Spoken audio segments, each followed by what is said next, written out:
The wall between Cecily Ashmore's small room and the drawing room of Aldenmere Hall was old stone, 3 feet thick if it was an inch, and it had stood since the reign of a different king.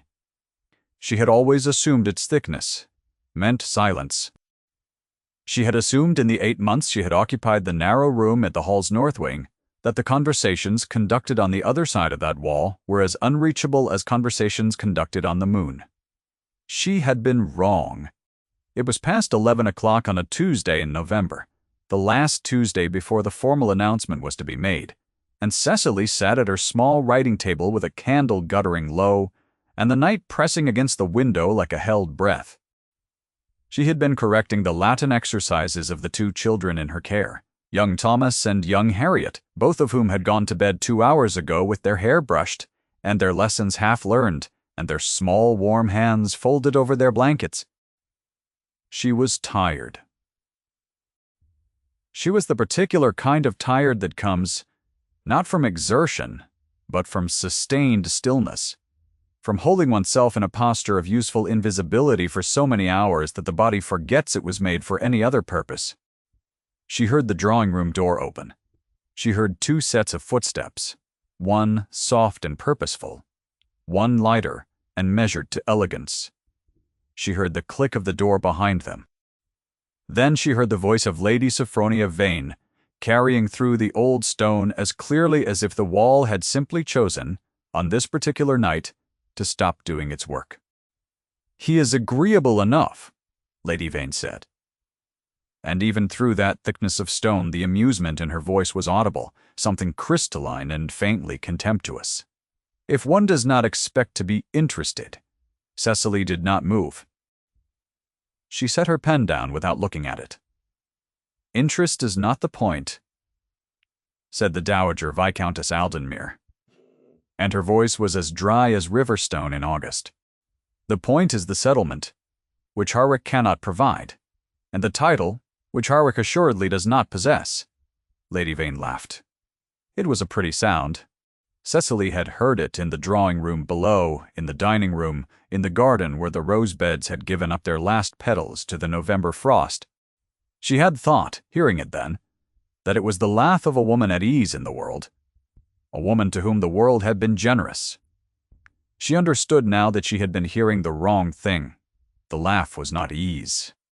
The laugh was satisfaction, and its source was calculation.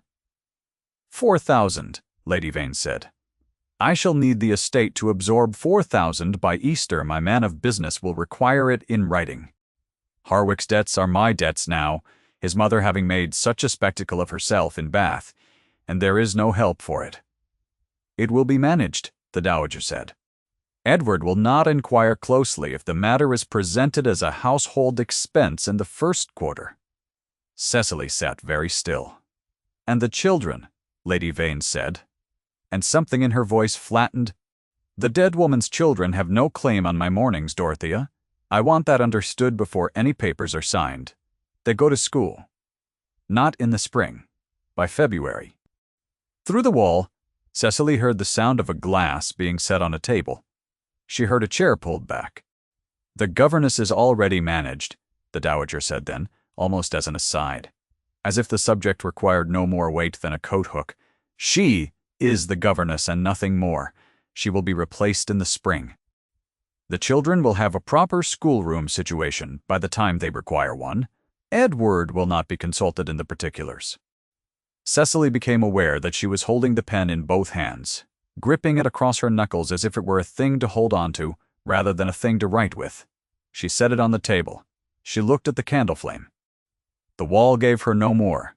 Footsteps moved toward the other end of the drawing-room. Voices dropped. And then the door opened again, and the sound receded into the larger silence of the house. She sat there for a long time. If you have ever stayed with this story in the quiet of an evening, you know what it is to carry a truth you did not ask to receive. Stay a little longer. The 8 months Cecily had spent at Aldenmere Hall had not been what she had expected of service. She had expected the cold, and the cold was real enough. The kind of cold that Northumberland produces in November as if it were a county-specific gift, settling into the stone floors and the corridor drafts and the small windows of the north wing that looked out over a hillside bare and brown and beautiful in a way she had never had the luxury of fully admiring. She had expected the children to be difficult, and Thomas and Harriet Cray were difficult in the specific way of children whose mother was gone, and whose father had drawn a line around himself, like a man standing in the center of a room he had decided not to leave. What she had not expected was the way Lord Aldenmere looked at things. She had seen it first, in September, in the walled garden, when she had brought the children out in the afternoon and Harriet had found a dead sparrow in the border near the south wall. Harriet was 6 and given to strong feelings expressed with complete corporeal commitment, and she had begun to cry in the way of small children for whom grief and surprise arrive simultaneously and cannot be separated. Thomas, who was 8 and considered himself to have a masculine obligation to manage emotions efficiently, had informed his sister that it was only a bird, and that birds died quite often. Harriet had not found this useful. Lord Aldenmere had been coming out of the garden gate, from the direction of the stables. He had stopped. He had looked at Harriet, and then he had done something that Cecily watched from the distance of the garden path, her hands folded at her sides, held in the particular stillness of a woman in service who has learned to be present without imposing. He had crouched down to Harriet's level, which was a considerable distance for a man of his height, and he had looked at the sparrow and he had said, quietly and without theater, "It flew well, I expect, while it lived." And Harriet had looked at him, this father who was sometimes as unreachable as weather, and her crying had slowed. Cecily had looked away. She had not allowed herself to catalogue what she had seen, because cataloguing it would have meant admitting it meant something to her. She was the governess. She was the daughter of a clergyman who had died of a winter cough 2 years ago, and left her nothing but his small prayer book and the Latin he had taught her, which was more than most young women received, and less than she needed to make her way in a world organized around things she did not have. She was, as the household had collectively agreed without anyone's saying, so directly a useful member of the staff in the way that chairs are useful, present and necessary, and not the sort of thing one notices until it is gone. She knew what she was. She had known it before. She came to Aldenmere Hall before she saw the way a careful man held himself together in the presence of children who needed him, and a world that needed him to be more contained than grief would otherwise permit. She had known it at her first dinner below stairs, when Mrs. Mate Forthwick, the housekeeper, had looked her over with the experienced eye of a woman who has managed large houses for 30 years, and said, not unkindly, that Miss Ashmore would find Aldenmere Hall a quiet place, and that the children were in want of patience and firm affection, and that the Viscount was not an unreasonable employer. All of this had been true. None of it had accounted for what it actually was. To live in the same house as Edward Cray, Viscount Aldenmere, for 8 months, and watch him try to love his children through the armor he had welded around himself so carefully. Almost. She had seen the seams. That was the difficulty. She had seen him stop in the corridor outside the nursery, one evening in October, and listen through the door to Harriet reading aloud to Thomas from a book of natural history that Cecily had brought with her from her father's library. He had stood there for nearly a full minute. He had not known she was behind him, coming from the linen room with a stack of mended cuffs for Thomas. She had stopped. She had watched the line of his shoulders, the slight forward lean, the way his hand was almost at the door handle before he brought it back. He had turned and walked away without seeing her, and something in his face as he turned had been so unguarded, so briefly available to the air, that she had stood in the corridor until long after his footsteps faded. She told herself that a governess's heart was her own concern, and no one else's. She told herself this regularly. She was still telling herself this when she sat at her writing table in November, and listened to Lady Sophronia Vane describe the children as the dead woman's children, as if they were furniture from a previous household, easily sold. The month before the announcement, Lord Aldenmere had found Cecily in the library, at an hour when she had no formal reason to be there. She had stayed late to find a passage from Cowper that Thomas had misquoted in a letter to his great-uncle, and she had found the passage, but she had also found herself sitting at the library table, with the book open and the fire low, and the silence doing something to her she was not prepared to manage. She did not hear him come in. She looked up, and he was there in the doorway in his coat, still damp at the shoulders, from the rain outside, and he was looking at her. "Miss Ashmore," he said. "My lord." She stood and closed the book. "I apologize. I was looking for a passage for Thomas. Sit down," he said. She sat. He came and stood at the other end of the table, and he looked at the fire, and she looked at the fire, and the library was quiet around them in a way that was not quite comfortable, and not quite the other thing either. He pulled the book from the shelf above her, turned it over in his hands, set it back. "The children are well," he said at last. It was not a question. It was the sort of statement a man makes when what he means is something adjacent to what he says. "They are," she said. "Thomas has begun keeping a journal of birds he observes from the north window. Harriet can now read a page of French without stopping more than twice." He turned and looked at her. Then his eyes were the color of rain-washed slate, set deep and very still. The small scar at his left temple caught the firelight. He looked at her the way he looked at things in the garden, as if he were trying to determine what something was actually made of, and found, in this instance, that the answer surprised him. "Good," he said. His voice was low and level. "That is good." He left. She sat in the library for another 10 minutes, her hands flat on the table, and told herself firmly that she was a woman of rational education and sound character, and that what she had just felt was nothing more than the ordinary warmth of a fire in a cold room.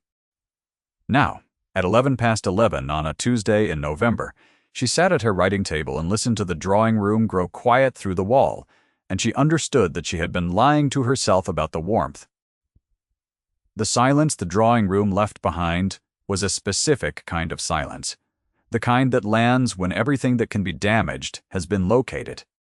She knew, with the perfect clarity of a woman who has spent her adult life making herself inconvenient to no one, exactly what her choices were. She could remain in her room.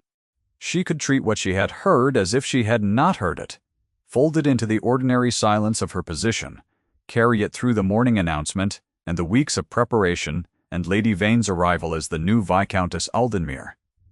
And she could say nothing, which was what governess after governess, in house after house, had done throughout the long history of women employed to be useful without being seen. She had learned to say nothing.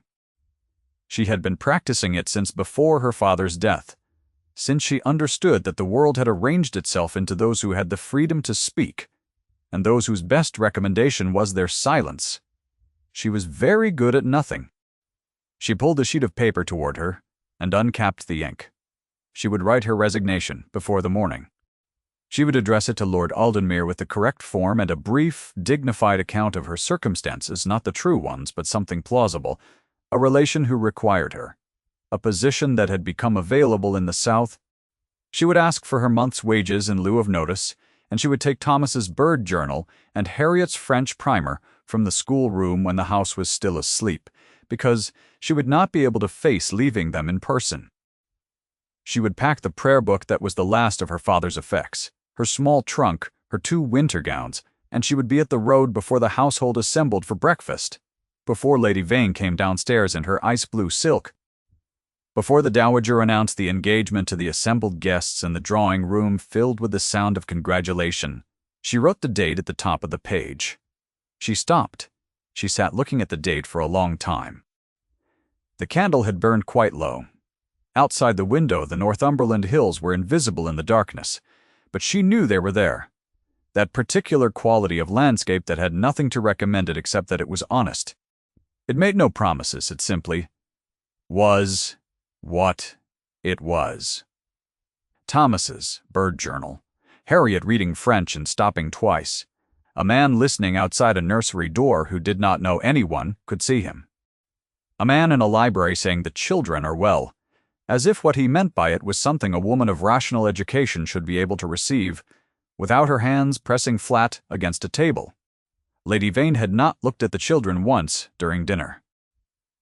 Cecily had observed this from her position at the far end of the room, where she sat with Thomas and Harriet at the smaller table, present to manage and absent from consequence, the governess and nothing more. She looked at the paper, at the date she had written, at the ink drying on the date, making it permanent.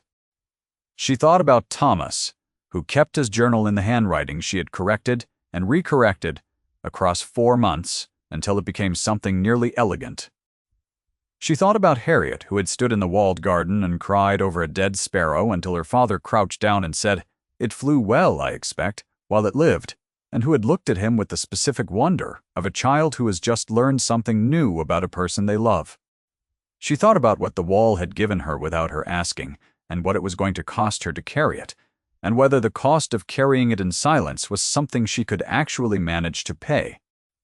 She knew the arithmetic of silence. She had been doing it since she was 17, and understood for the first time what a clergyman's daughter without money or connections was worth to a world organized around both. She had learned that silence cost less in the short term, that the woman who did not speak was the woman who was not dismissed, and that a roof over one's head and a salary of £42 per annum was a practical quantity, and not to be discarded for principles that the world would neither witness. She had sustained herself on this arithmetic for 7 years. She was very good at it. Thomas would be sent away and would never complete the journal. Harriet would stop reading French, because there would be no one to correct her when she stopped. Lady Vane had laughed, and the Dowager Viscountess Aldenmere had said, "She will be replaced in the spring," as if Cecily were a cracked teacup, useful until something better was available. He had stood outside the nursery door and listened, and had not known anyone could see. She picked up the pen. She did not write the next line of the resignation. Instead, she sat with the pen over the paper for the length of time it took the candle to shorten by 1/4 inch. Then she folded the page in half, set it on the edge of the table, and she blew out the candle. She sat in the dark. She thought about her father, who had been a clergyman of no particular standing and considerable personal integrity, and who had told her when she was 11 years old that the most expensive thing in the world was not diamonds or property or a season in London. He had told her it was speaking a true thing to someone who had the power to decide what it cost you. She put her hand on the prayer book on the corner of the table.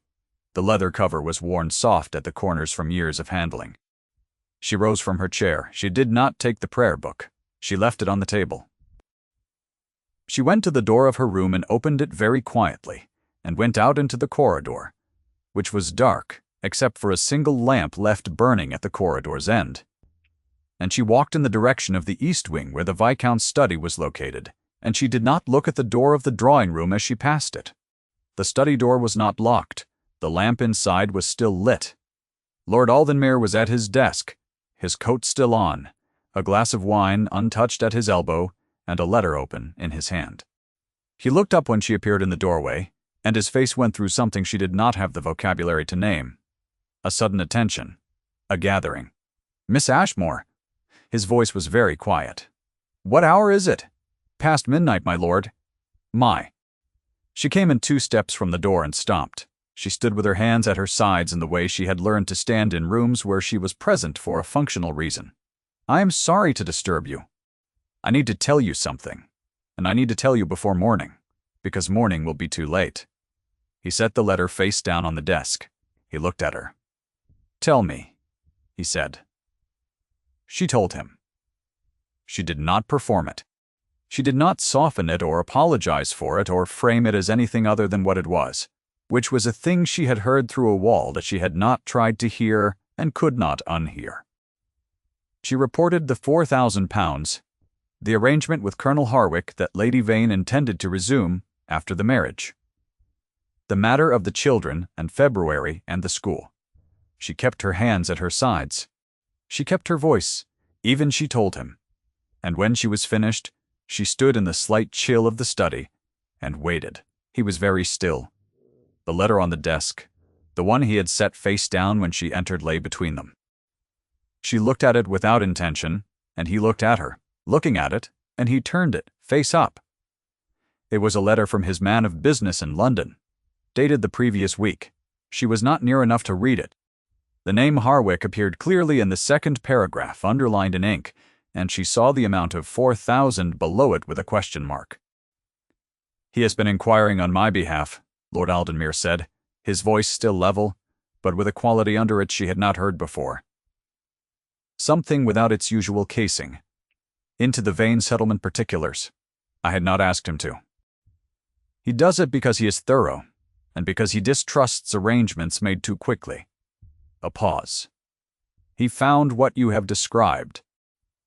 I received this letter today, and I have been sitting here since dinner, deciding whether I had read it correctly.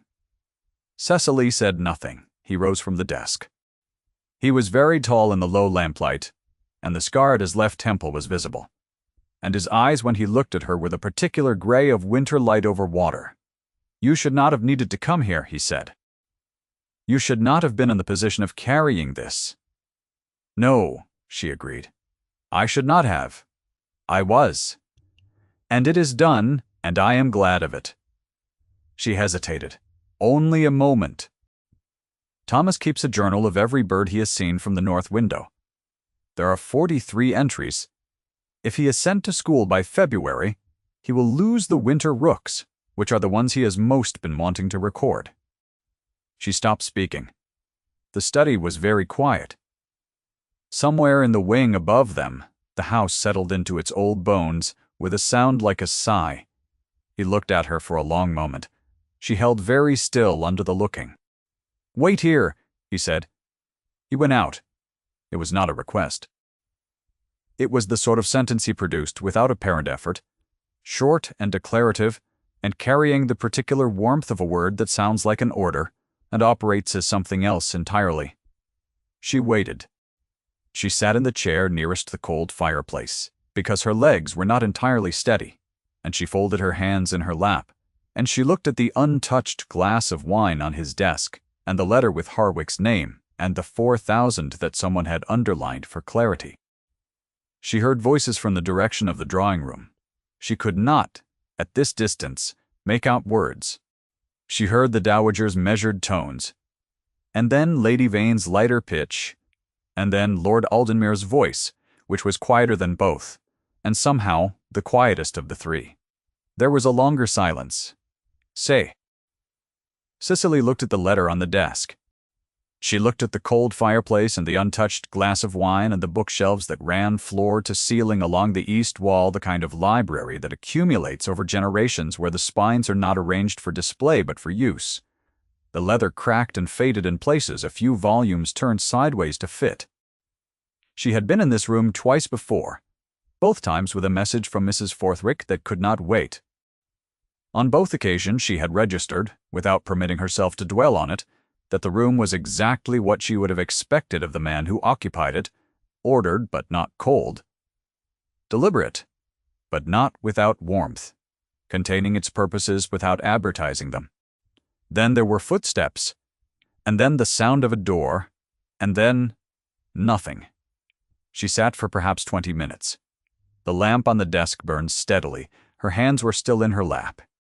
She was aware that she was very calm, which was a thing she recognized as the particular calm that arrives after a decision has been made, and the making of it is no longer available for revision, she had told him.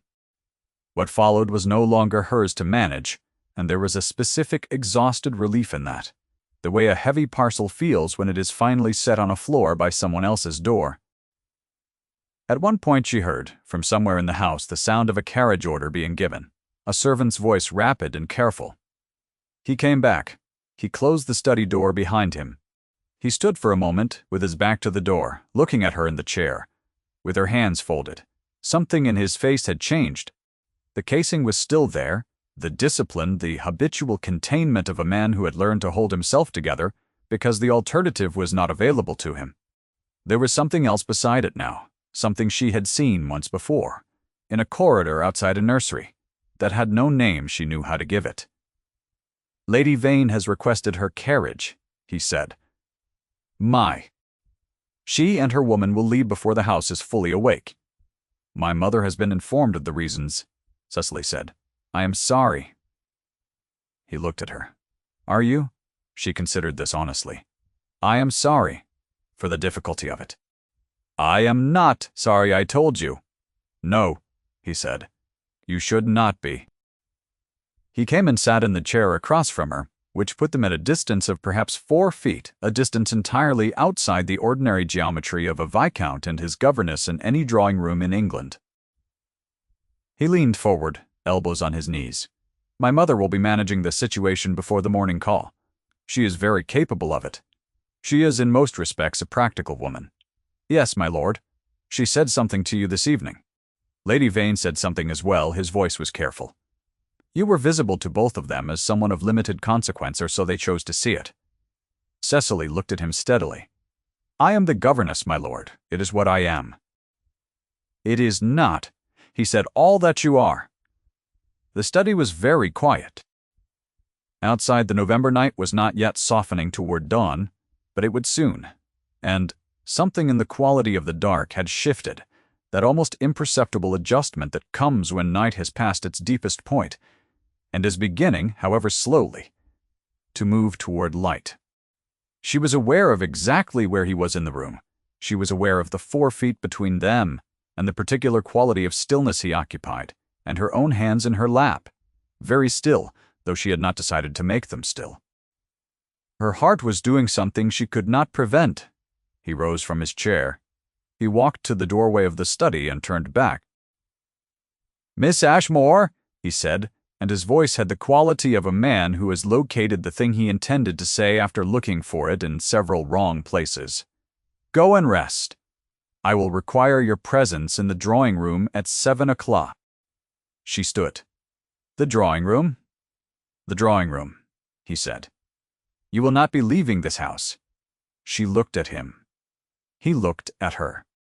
The lamp threw its steady warm light across the desk, across the letter with Harwick's name, across the worn spine of a book, on the shelf above his head, and the small scar at his temple, and the mouth held very firmly, very precisely, in the expression of a man who has decided something and intends it to hold. She went to the door. He did not move from the doorway as she passed him, which meant she passed quite close. Close enough that she was aware of the cold air that had come in on his coat, and the steadiness of him beside her. She went back down the corridor toward the north wing. She went back into her small room. She did not look at the resignation letter on the table. She sat in her chair, and she opened the prayer book, and she did not read it, only held it. And she sat that way until the dark outside the window began slowly, and without ceremony, to become something less than dark. The drawing-room at 7 o'clock in the morning of a November Wednesday in Northumberland is not a room at its best advantage. The fire had been lit, but had not yet reached its full warmth, and the curtains were still partly drawn. And the room had the particular quality of a space that has been used for something consequential recently, and not yet recovered its ordinary composure. The chairs had been moved. A glass stood on the side table that someone had forgotten to remove. Cecily came in at 7:03. She had dressed carefully, which meant the gray gown was brushed, and her hair was as neat as her hands could make it, which was neat enough. She carried the prayer book because she had picked it up from the table when she left her room and had not put it down. The dowager was there, seated in the upright chair near the window, with her hands in her lap, and her face arranged in the expression of a woman who has spent the night performing a recalculation she has not yet finished. She looked at Cecily when Cecily came in, and her pale blue eyes were very sharp and very cold. "You are the governess, and nothing more," the Dowager Viscountess Aldemere said, and her voice was precise and even and directed at Cecily the way one directs a statement at a wall, with no particular expectation that it will respond. "Whatever you believe you have accomplished here, you have overstepped your position by a considerable distance." Lord Aldemere was standing at the fireplace. He did not look at his mother when she spoke. He looked at Cecily. "She is here because I asked her," he said. His voice was the level quiet of a man who does not require volume to be heard. "I would be grateful, Mamma, if you would leave us for a few moments." The dowager did not move immediately. She looked at her son, and then she looked at Cecily. And something in her expression shifted with the particular coldness of a woman who has run her calculations and arrived, reluctantly, at a conclusion she does not prefer. She rose from the chair. She stopped beside Cecily on her way to the door. "This family is not accustomed," she said quietly, "to gratitude extended to staff." Cecily did not answer. She stood with her hands at her sides and the prayer book in her left hand, and she looked at the fire. The dowager went out. The door closed. Cecily was alone in the drawing room with Lord Aldenmere, and the fire and the grey winter light beginning to come through the curtains and the glass on the side table that someone had left. She was aware that she was standing in the room where last night, through a wall of old stone, she had heard things that undid a marriage. The room looked ordinary in the morning. It looked like a room. He came away from the fireplace and crossed the room to where she stood, and stopped at a distance of perhaps 3 feet. He looked down at the prayer book. "Your father's," he said. She did not ask how he knew. "Yes," she said. "He was a clergyman." "He was," she said. "He was a man of considerable integrity and modest circumstance, and he taught me Latin and 3 languages, and the habit of saying true things to people who have the power to make me regret them." The corner of his mouth moved.